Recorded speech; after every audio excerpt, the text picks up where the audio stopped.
Bonjour à tous, je m'appelle Teddy Laroy, je suis chargé de mission innovation pour la métropole de Chartres et la Cité de l'innovation, le 101. Alors, comme je viens de le dire, on est une structure qui fait partie de Chartres Métropole, donc un incubateur de start-up public, et on a plusieurs briques au sein du 101 qui sont l'incubation de projets. Donc sur une durée d'1 an, on a un accompagnement par nos structures qui sont Open Tourism Lab et WeSprint pour accompagner des projets qui sont sur le thème du territoire et de la beauté. On a aussi une brique initialement qui a été lancée cette année, qui est l'expérimentation. On a 3 projets sur le territoire qui sont en train d'être développés, donc sur la partie de l'éclairage public et aussi du tourisme. Donc je vous invite à venir faire un tour à Chartres si vous avez l'occasion jusqu'à la fin de l'année. Alors aujourd'hui, on se retrouve pour parler justement de tourisme au sein du territoire. Et j'ai avec moi aujourd'hui donc, plusieurs belles startups. Donc Rosa de Culture Advisor, André de Micromobile et Raphaël de Picnic Kiosque. Donc ils vont pouvoir se présenter dans quelques instants et vous en dire un peu plus sur ce qu'ils font au quotidien. Alors pourquoi cette intervention et pourquoi Chartres ? Il faut savoir que Chartres est une ville assez touristique. Chartres, au long de l'année, c'est 300 000 nuitées. On organise aussi annuellement une fête de la lumière qui a accueilli donc, le 16 septembre, c'était il y a très peu de temps. On a accueilli plus de 70 000 visiteurs où on a pu aussi justement lancer nos expérimentations, donc de très beaux événements qui accueillent chaque année de nombreux touristes et de plus en plus, ce qui est quelque chose d'assez unique pour des villes de taille moyenne. C'est aussi pour ça qu'on fonctionne sous forme avec nos SPL, avec une société publique locale qui est dédiée au tourisme et dédiée justement au développement du secteur touristique de la ville. Donc Rosa, pouvez-vous vous présenter votre activité ? Avec plaisir, merci beaucoup Teddy. Alors, pour vous raconter simplement les choses, Culture Advisor a pour objectif d'accompagner les familles dans une pratique culturelle locale. Je m'explique. Vous avez des enfants en CM1, vous avez des enfants au collège, vous avez autour de vous une offre culturelle que vous n'arrivez pas à relier parfaitement avec le socle commun des connaissances, c'est-à-dire les objectifs qui sont à remplir pour la scolarité de vos enfants. On va prendre encore un exemple beaucoup plus concret. En 3e, vous travaillez sur la guerre, la Première, la Seconde Guerre mondiale. En région parisienne, c'est très simple, on connaît les lieux qu'il faut visiter. Mais sur nos territoires, c'est beaucoup plus difficile d'identifier les lieux. Alors on a un tout petit musée dans une petite ville qui s'appelle Jeanville, qui est le musée de la Première Guerre mondiale. On a aussi des lieux de mémoire comme au Coudray, où on a effectivement la prison qui a été dirigée par l'abbé Stock. Et tous ces lieux-là viennent accompagner l'apprentissage et l'intégration émotionnelle de l'information. Notre rôle, c'est de créer un lien entre l'offre culturelle d'un territoire, les établissements scolaires sur ce territoire et les familles pour les rendre autonomes pour y arriver. Voilà. Merci Rosa. À ton tour, Raphaël, peux-tu nous présenter Picnic Kiosque ? Alors bonjour à tous et à tous. Raphaël Brochard, cofondateur de Picnic Kiosque. Tout d'abord, merci de l'invitation, ravi d'être là. Merci au sein et la métropole de Chartres.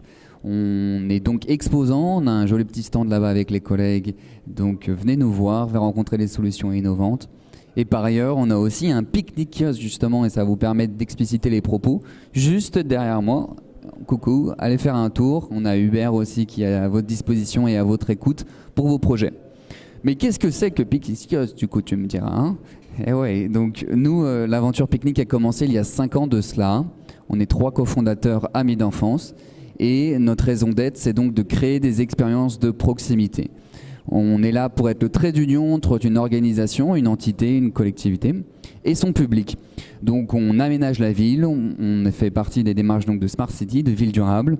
On crée cette proximité, cette convivialité et on le fait en simplifiant la vie des utilisateurs. Nous, c'est au cœur de notre sujet et je vous en parlerai avec des cas d'usage concrets. Le but, c'est donc de faire ça en sorte que ça soit simple, rapide, on peut se poser partout et de limiter les impacts environnementaux. Donc limiter tout ce que vous trouvez notamment autour de ce salon, des stands montades, des gâchis, des produits à usage unique, des groupes électrogènes parce qu'une fois qu'on a sur site, faut de l'élec, n'est-ce pas ? Donc on fait quoi ? On brûle du diesel. Super. En 2023, on s'est dit quand même qu'il y a des choses à faire un peu plus responsables. Et donc voilà, c'est limiter les impacts environnementaux, simplifier la vie des utilisateurs, des exploitants et créer ce lien, cette proximité. Ça, c'est notre raison d'être. Et comment on le fait? C'est grâce aux kiosques, aux pique-nique kiosques qu'on éco-conçoit, qu'on fabrique et qu'on distribue. Donc nous sommes une start-up manufacturière et maintenant une PME en pleine croissance. On est basé à Aubervilliers, donc dans le 93. Pas plus tard que ce matin, on avait la chance de recevoir la maire d'Aubervilliers chez nous, enfin la pique-niquerie. Et bonjour à Karine d'ailleurs si elle nous écoute. Et donc on est aussi, c'est d'ailleurs un de nos clients, donc entre autres la ville d'Aubervilliers. Mais tout ça pour dire que donc la solution est roulante. Vous avez donc un joli pique-nique qui se déplace où vous voulez, quand vous voulez, sur un principe de remorque, et on sort un véhicule motorisé l'année prochaine. Modulable, connecté et autonome en énergie. Donc ce qui permet de résoudre des problématiques donc de groupe électrogène, de montage, etc. C'est un gain de temps énorme. On limite les pénibilités humaines. Vous allez où vous voulez, quand vous voulez, et on ne dégrade pas l'espace public. Et surtout, ce qui nous intéresse, c'est les usages, bien entendu. J'en parlerai davantage, mais donc ça permet de faire des maisons de projet, du service de proximité, de l'information, de la billetterie, de l'aspect commerce itinérant, commerce de proximité. Vous pouvez le mettre devant donc un espace public le jour J, le lendemain vous balader et le mettre ailleurs. Donc c'est très flexible, c'est un outil du quotidien. Et donc pour les concitoyens, le visitorat, donc bien sûr sur le sujet du tourisme. Et donc nous on va être une trentaine de pique-niqueurs, 5e année, en pleine croissance. Et je vous invite effectivement à faire un petit tour sur le kiosque. Et puis je serai ravi de vous parler un petit peu de qu'est-ce qu'on fait concrètement pour certains des territoires. Merci Raphaël. Donc André, je te laisse te présenter à présent. Donc bonjour, je suis Dedge André, je suis le co-gérant de la société Micromobile. Donc on est dans l'activité du Smart City, donc c'est-à-dire qu'on développe des solutions de casiers connectés, de carport autonome pour tout ce qui concerne les vélos, les trottinettes ou tout engin de mobilité, scooter, voiture. Donc on a des versions qui sont, comme je vous ai dit, en version autonome, donc il n'y a pas besoin de travaux de génie civil pour aller récupérer l'électricité, et sinon des solutions qui se branchent sur le réseau. Donc on peut rendre service à des collectivités, à des entreprises dans leurs obligations RSE ou HSE. Et on a des brevets depuis 2016 sur toutes ces solutions-là. Et on est en pleine croissance aussi. On a beaucoup de sociétés qui nous prennent des licences pour pouvoir exploiter nos solutions que nous avons développées. Et donc on agit dans le tourisme, dans les secteurs privés et publics. Et donc venez nous voir aussi également sur le stand pour qu'on puisse vous en dire un petit peu plus. Voilà. Très bien, merci André. Alors vous allez me dire pourquoi ces startups et pourquoi Chartres, quel est le rapport? En fait, toutes ces startups ont été incubées au sein de nos promos de la fabrique de territoire à Chartres et on continue de collaborer constamment avec ces startups. On garde le lien pour justement voir comment irriguer le territoire de nouvelles solutions touristiques, car on a notre monument phare, je vous apprends rien, qui est la cathédrale de Chartres, et l'idée ça va être de plus en plus de pouvoir trouver des solutions pour que les visiteurs puissent découvrir des lieux un peu plus insolites de la métropole, et donc je ne doute absolument pas que ces startups vont pouvoir nous apporter de très belles choses. Justement, parlons-en, est-ce que vous pouvez nous présenter un cas d'usage justement au niveau des villes moyennes comme Chartres? Qu'est-ce que vous pouvez mettre en place pour une ville moyenne?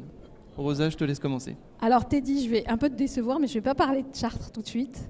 Je vais parler d'une petite ville, plus petite que Chartres et qui n'a pas une cathédrale. Parce que bon, avec une cathédrale, c'est facile de communiquer.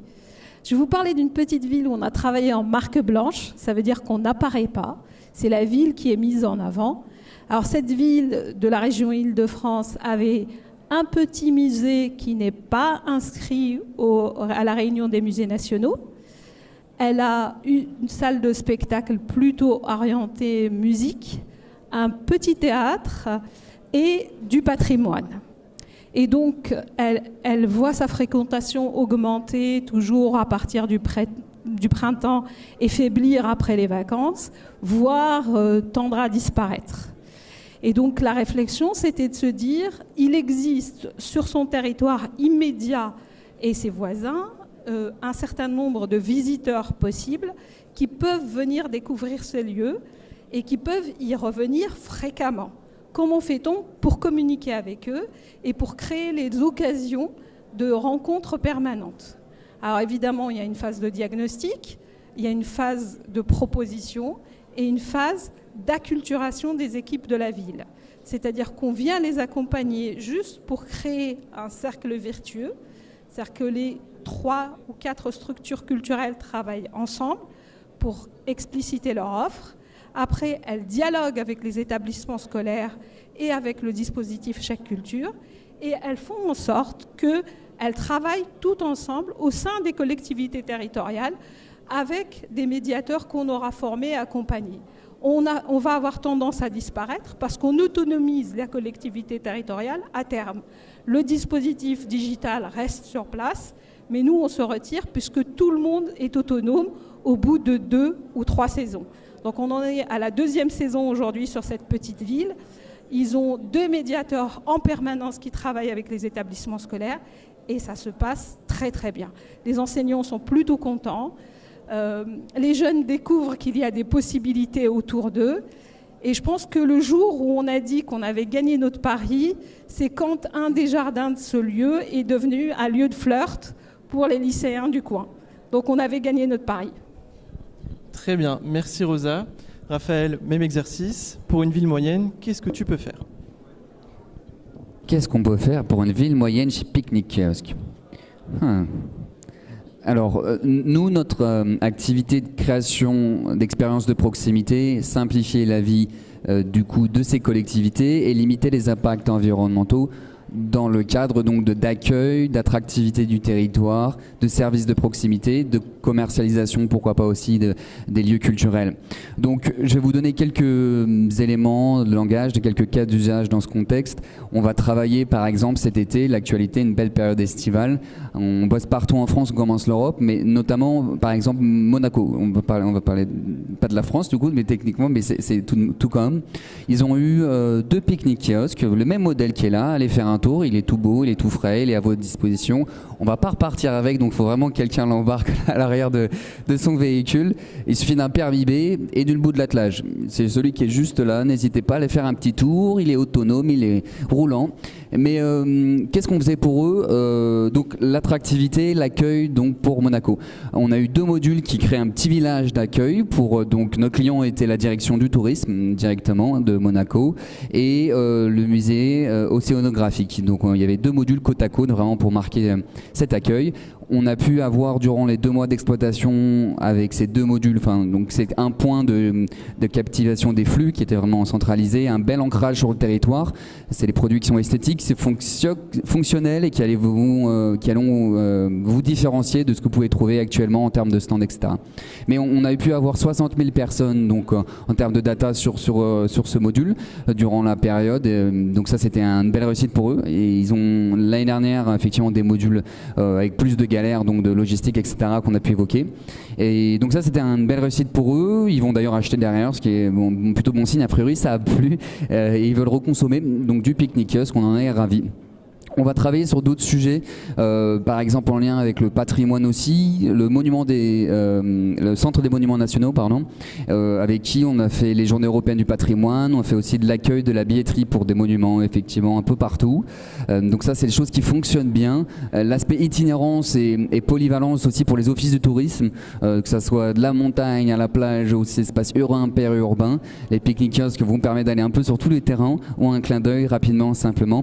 Et j'insiste sur le fait que c'est monsieur et madame tout le monde au sein des territoires ou des offices du tourisme qui peut, avec son véhicule léger de fonction de service, aller déplacer et ouvrir son pique-nique kiosque.